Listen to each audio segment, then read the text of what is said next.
Thank you, Sandy. Good news is you picked up some of the points out of keeping it a little shorter. So, here's what I'd like you to do for a minute. Just for a moment, I want you to close your eyes, or if you still have your glasses from the eclipse, put those on. Because I want you to imagine 1882. 1882, the President of the United States was Chester A. Arthur. He just became president because his predecessor, James Garfield, had been assassinated. In 1882, John D. Rockefeller started the Standard Oil conglomerate. It was a monopoly that controlled all of the petroleum in the United States. Congress later went and, through the Sherman Antitrust Act, broke that up. 1882 also was interesting because the Old West came into play. That was the year that Wyatt Earp was assassinated, the former lawman from the West. It was also the same year that Jesse James was killed, somebody looking for the bounty.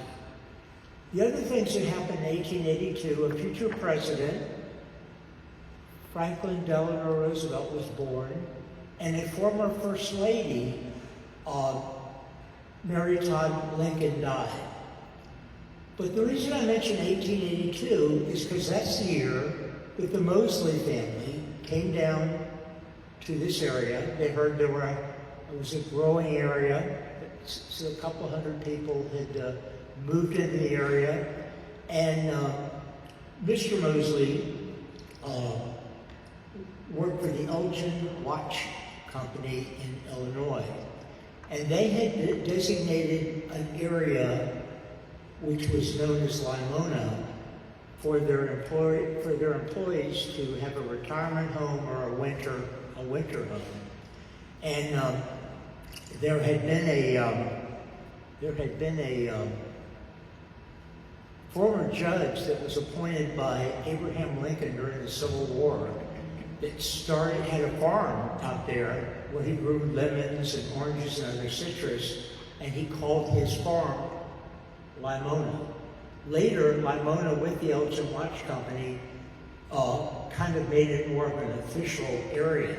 So as people would come down from up north, they would move there. So a couple of things that, just to give you a perspective of that time, the census for Hillsborough County, and at that time, Hillsborough and Pinellas were combined. It was one county. It was less than 6,000 people. City of Tampa had 720 residents. So we're going back in the early days of this area developing. And the Mosleys came in, settled in the area in 1882. They were here for a couple of years, and their family was situated in the area, and the house burned down. So they had to build a new house, and that's the house that we're talking about today, the Moseley Homestead, which was built in 1886. So by that time, it was Julian Daniel Moseley and her husband came down. He was very involved with the Elgin Watch Company. He was a watchmaker and an engineer. But she was conscious of the environment. She was conscious, very, very art conscious, and she was a prolific writer. So what she would do is she would write letters to people, kind of talking about this emerging area of Florida and what it was like in the early days. And really, when you think about this, it's amazing. She would write a letter and then duplicate that letter, the same letter, and put it in a file. So she would take that, she would mail out the letters, and then it's like they didn't have copy machines then, so they had copies of her letters. So she would write, she actually wrote in national publications about what life was like living in Florida at that time. So by this time, Brandon, it started out as called New Hope and Limona, and then they kind of got combined and it became Brandon. And at that time, by the 1900, there was a huge population of 317 people. And it was this growing metropolis that by 1910, there were 373 people. And by 1920, it exploded to 792 people. That's how early that they were involved in the community and what was going on. I made a couple of notes there because I don't want to give a speech, but I want to make sure I hit a couple of points that I found quite fascinating. So, Julia Daniel Moseley was very involved in the environment and wanted to make sure that everything was consistent with, the environmental aspects of living in this rural area at that time in Florida. But she was also very creative in terms of design. So when they built the new home, she helped design it. The original house, the main house, was called The Nest. By the way, every building on that property has a name. I don't know them all, but they have a name for every building. It's different. Like the Deluge was a bathhouse where you pour a bucket of water over it, and they call it the Deluge. They had just a bunch of different names. I get confused with some of them, but it's fascinating. It's all laid out in various publications. The other thing that Julia Daniel Moseley did was she created something so unique. She took the palmetto husk fibers and she created a wallpaper or a wall covering and then painted it. It was so unique that in 1893, they took a portion of that to Chicago for the World's Fair as part of the Florida exhibit. And it was on display so that everybody could see this palmetto fiber wall covering. Today, 130 years later, that wallpaper is still there in an un-air-conditioned building. It's quite fascinating. On the exterior, that was one of the interior things. So the exterior, they created a breezeway, which is known as a dog trot. And even to this day, we have meetings out there, regardless of the weather, no air conditioning, they have the cross breeze, and it's comfortable. I mean, it's not perfect, but it's very comfortable. You can sit out there. So these are the type of very early innovations that the Moseley family was involved with. Let me talk about transportation for a minute, because at that time, the method of transportation, they had the old Seminole Indian trails. And one of the trails went from Fort Brooke to Fort Meade. And along the way, 10 miles from Fort Brooke was the Moseley property, sitting on the lake, which is today called 10 Mile Lake, because it was 10 miles from Fort Brooke. So as people were traveling, it could have been settlers, it could have been people in the trades, and it could have been soldiers that were going from one place to another. They would stop there. The Mosleys had a very deep well, and became famous because of its clear and very refreshing water. So people would stop there. The well is closed. The well's still there. We don't use it, but it's still there. But on the other side of the property was a bell, and it's still there and it still works. So when people would stop, they would come to fill up. You go to that well and fill up their canteens or their water jugs, or maybe refresh their oxen, because there were covered wagons that would travel in. They would go out and ring the bell, and that bell would alert the neighbors that they had visitors. So it was a very friendly place. Some people would stay, some people would just get the water and go on. But it was just part of the uniqueness of that area. So, bring us up to date. so to speak. In 1919, the granddaughter, Julia Daniel Moseley, was born. It was Julia Winfred Moseley. And she's the one that Sandy referred to in the book, Come to My Sunland. What Julia did is she took all of those letters, the copies, and with Betty Crislip produced this book. It's available right now in a paperback edition at the Tampa History Center. Very fascinating read. Talks a lot about the early Florida. It's always great when people like Sandy have been there. Del Acosta invited me because he had been out there with Julia.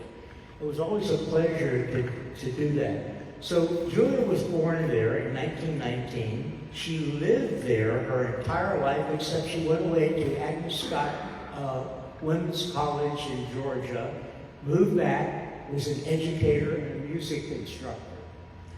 We have talked to people recently that when they were children in the 60s and 70s, went to her house and got one of those grand pianos, which is still there, and got their music lessons. So she really had an impact with a lot of people. I got to know her. She became a very, very rich in the history of the area, the environment of the area. She taught me more about the Delaney Creek and how the Delaney Creek ran through that area. And with all the development that was taking place, it destroyed the way that creek was flowing into the Floridian aquifer, and it created all the sinkholes.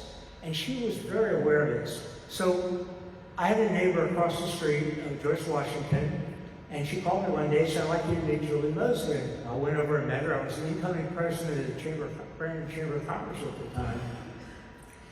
And Julia said, Lakewood Drive, which is the properties at the corner of Lakewood and what is now 60, that old Seminole Indian Trail is now State Road 60.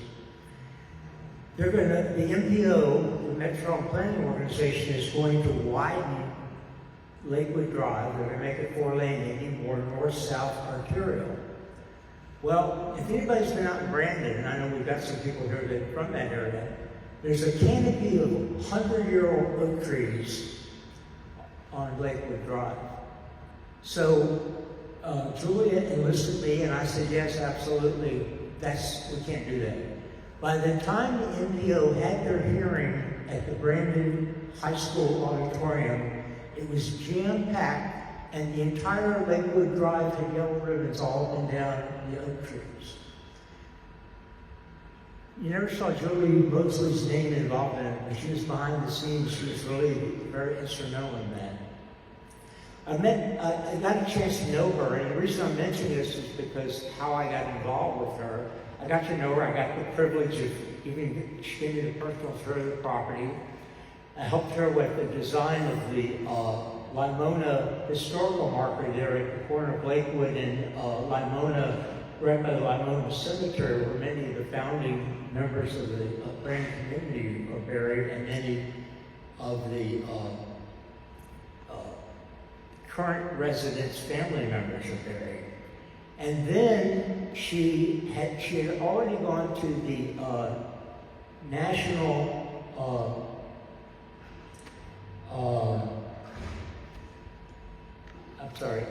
I gotta check my notes so I don't miss it up. It's the U.S. National Register of Historic Places, and they had designated it as a historic site. And that was done in 1885, almost 100 years after it was built.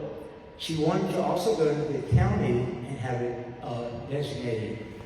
So we were looking through some paperwork, and it turned out that there were 3 people, Julia Moseley and I was one of them, that testified.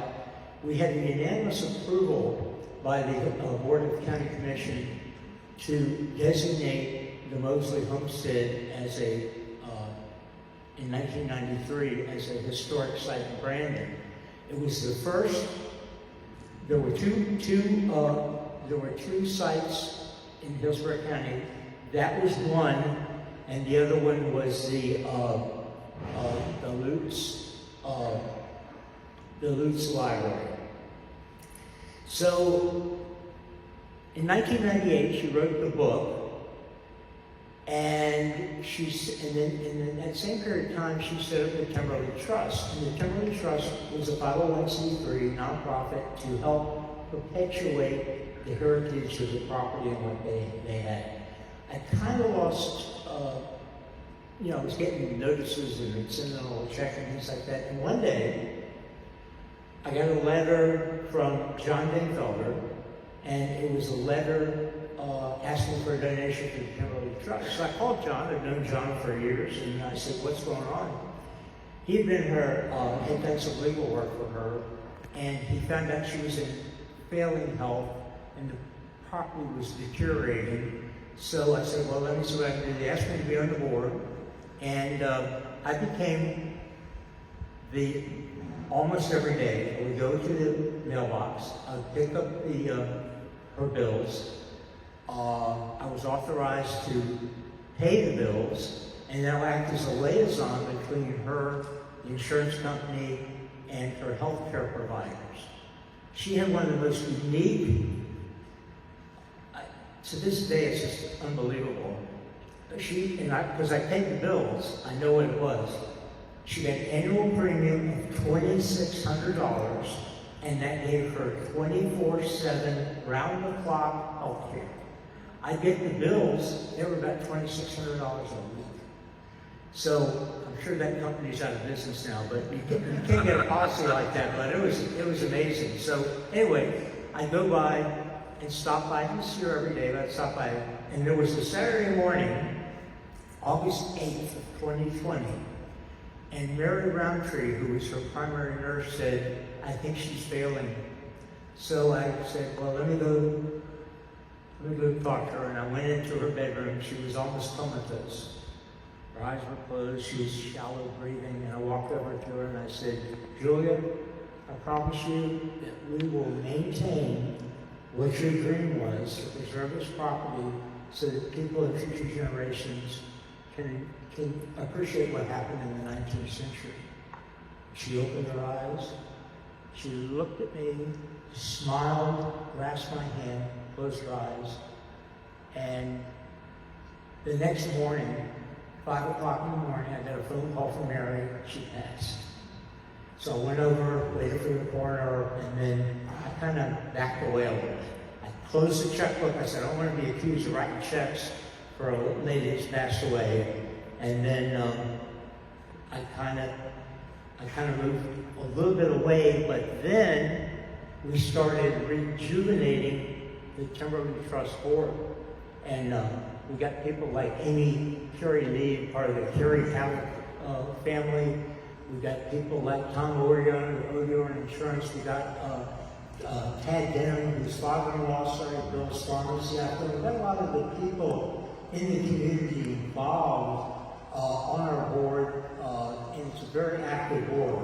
So what we do is we have been getting grants, and Lori, Dr. Collins, she's been fantastic in helping us. She's done some tremendous research. I just got this yesterday, and I told her, man, I set up all night of reading it. Just the historical and architectural elements of this are just fantastic. And you can see from the different, postings and things how unique it is. We've got a flyer back there when you leave, and you can scan the QR code, and it'll give you a virtual tour. I've already talked, I think Jim Davidson said he looked at it last night. It's just like you're there and you can see the property. We don't do a lot of tours. We can allow people in there, but we're trying to get it between the Tampa History Center, Hillsborough County, University of South Florida, and our board, trying to get it all organized so that it would be available to the public. But anyway, that's kind of our story. So if you have some questions, I'll do my best to answer them.